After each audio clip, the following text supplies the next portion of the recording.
All right, here again, we're in another paper folding question. This is year 2006. Again, this time we have quite a nice piece of paper because there is a perpendicular line here, okay, in this question.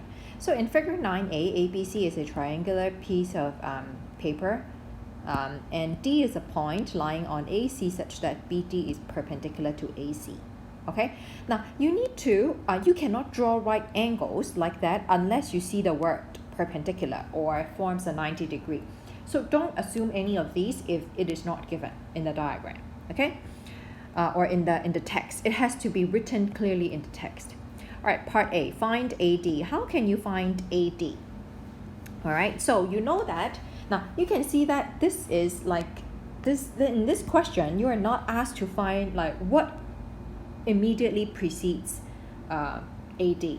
You need to find something in order to find AD. And now you need to bridge the gap. What can you do with these three values so that you can use some of the result to find AD? All right, so these are like in this question you see that there are less baby steps given to you, okay? So it is more like a DSE question. Usually you will be given something, you need to find something in between in order to find the first part, and then there's another baby step you need to add for yourself before you can answer the next part. All right, same thing. So the first part is really just a 2D trigonometry problem. And then now we need to transfer the lengths into the 3D model. So you know what BD is. You can find BD after you find AD, right? So let's say you found AD already, you'll be able to find BD, you will be able to find DC as well. So you can transfer all these lengths onto the diagram. Now note that the AC here is different from this AC here because we have folded along BD and it becomes a triangular pyramid. So you can safely transfer AB because it was not pulled closer together. BC is a side as well, so BC is 60. CD, you can find it. AD, you can find it. BD, you can find it. Then you should bring all these values into your 3D model first. All right, now another similar situation to remind you of. Do not assume that D is vertically above AC. So D does not have to be vertically above AC. Okay? No. The projection of D is probably somewhere inside the triangle. Okay? All right, now suppose that triangle DAC is 62 degrees. Find the distance between AC on the horizontal ground. Okay? So in this question, you have two sides, you have an angle. So you have three pieces of information. You should be able to solve AC using both sine formula and cosine formula. So I will leave that to you, okay? And then using Heron's formula or otherwise, find the area of triangle ABC. Okay, so they even gave you the suggestion already. There's AC, you have AB, and then BC, so no problem. Now, coming to part 3, this is a part where you should highlight and hopefully you will be able to transfer this skill to other questions. So volume is always related to area and height, okay, base area and height. So in this question, it says find the height of the tetrahedron ABCD, which is this object, from the vertex D to the base ABC. So basically this thing here. Okay? We found ABC, the base area already, right? We know that we have to multiply by this distance here, okay? So area of triangle ABC times D dash divided by 3. This is going to be the volume of the tetrahedron.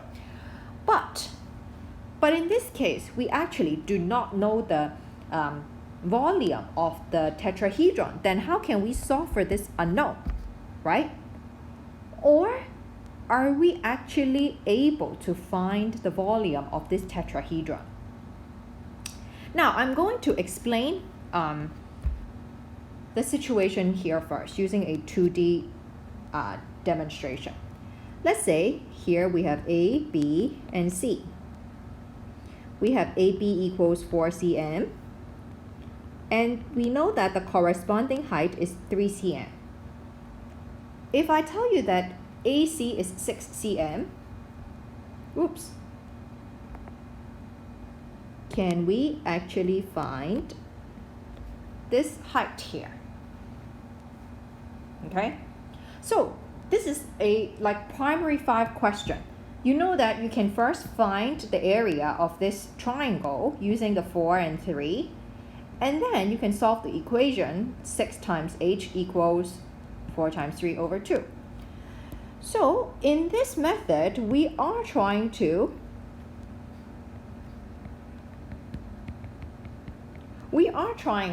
find the area using given information, okay, from using another pair of base and height. All right, so we can find the area first, and then we can solve an equation expressed in terms of the unknown. Okay, so the idea here is the same.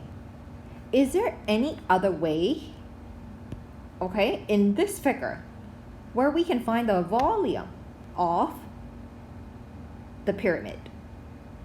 Okay, so in order to find a volume, we need to know a base area.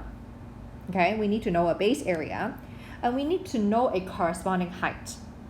And when we say height, that height has to be perpendicular to the base.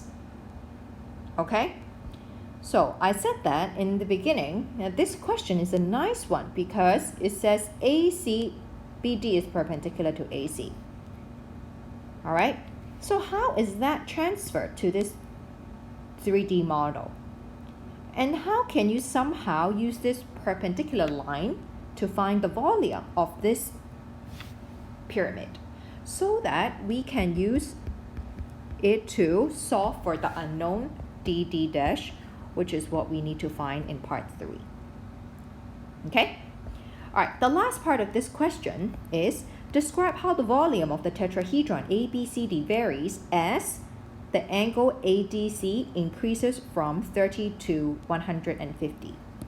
So for this kind of question, first of all, we are now describing the volume of the tetrahedron. Then we know we need to first have the area for the volume formula set up. Okay, so base area times height. And when we say the base area, it's the triangle ADC. So which one is the corresponding height in this question?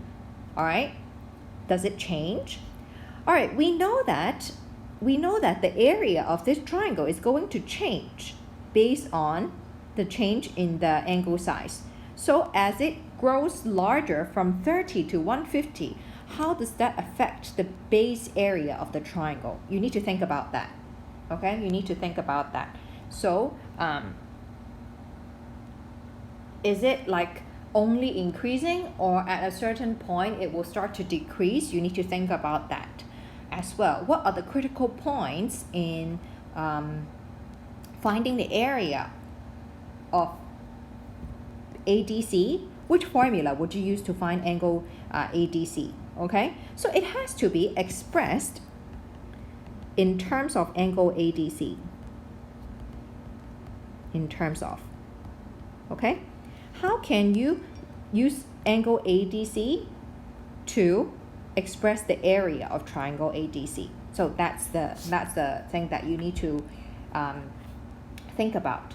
And then as this change, how does it change the area, or does it affect the height, and how does it affect the volume altogether? So again, I am highlighting how you read the question and think about the components, all right, and see which are the things that changes and which are the things that does not change. And if it changes, then how does it change is what you're trying to explain here. Okay, all right, so that's it. That's all my explanation for this question. This part might be a little hard, but give it a try first and tell me where you